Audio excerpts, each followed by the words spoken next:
స్వామి యోగానంద శ్రీరామకృష్ణుల సన్యాస శిష్యులలో ఒకరు. యోగిన్ మహారాజుగా ప్రసిద్ధి చెందారు.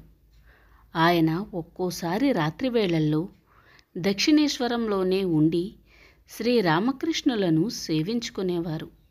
అలా ఓ రోజు అర్ధరాత్రి మెలకువ వచ్చి చూసేసరికి శ్రీరామకృష్ణుల వారు వారి మంచంపై కనిపించలేదు. ఆయన బహిర్భూమికి వెళ్ళారేమోనని అందుకు వాడే పాత్ర ఉండే చోటుని గమనించారు. ఆ పాత్ర అక్కడే ఉంది. ఒకవేళ బయట పచార్లు చేస్తున్నారేమోనని చూశారు. అక్కడ కూడా రామకృష్ణుల వారు కనిపించలేదు.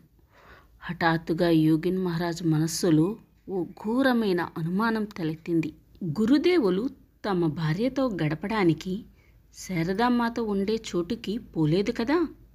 ఎల్లప్పుడూ కామకాంచన త్యాగం గురించి నొక్కి చెప్పే ఆయన మాటలకు ఆయన చర్యలు విరుద్ధంగా ఉండడం సంభవమా అని ఆలోచించసాగారు.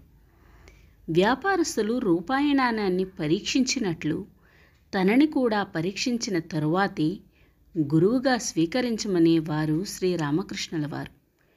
యోగిన్ మహారాజ్ అందుకు సిద్ధమయ్యారు. నిజం ఏమిటో నిర్ధారించుకోవాలని తలచి శారదామాత నివాసం ఉండే నహబత్తు వద్దకు వెళ్ళి, నహబత్తు అంటే శారదామాత ఉండే స్థలం, అక్కడ బయట నిలబడి నిరీక్షిస్తున్నారు. ఇంతలో రామకృష్ణుల వారు పంచవటి వైపు నుండి వచ్చి నహబత్తు వద్ద నిలిచి ఉన్న తన శిష్యుణ్ణి చూసి, రామకృష్ణుల వారు, యోగిన్, ఎక్కడ నిలబడ్డావేం నాయనా అని అన్నారు. యోగిన్ మహారాజ్ గొప్ప ఇరకాటంలో పడ్డారు. గురువును సంశయించినందుకు సిగ్గుతో తలదించుకున్నారు. కిమ్మనకుండా స్థానువులా నిలబడిపోయారు. శ్రీరామకృష్ణుల వారికి విషయం అర్థమయ్యింది. శిష్యుడు అలా తనను పరీక్షించడాన్ని ఆయన ఏమాత్రం అమర్యాదగా భావించలేదు. పైగా శిష్యుణ్ణి, భేష్, నువ్వు చేసింది మంచి పని.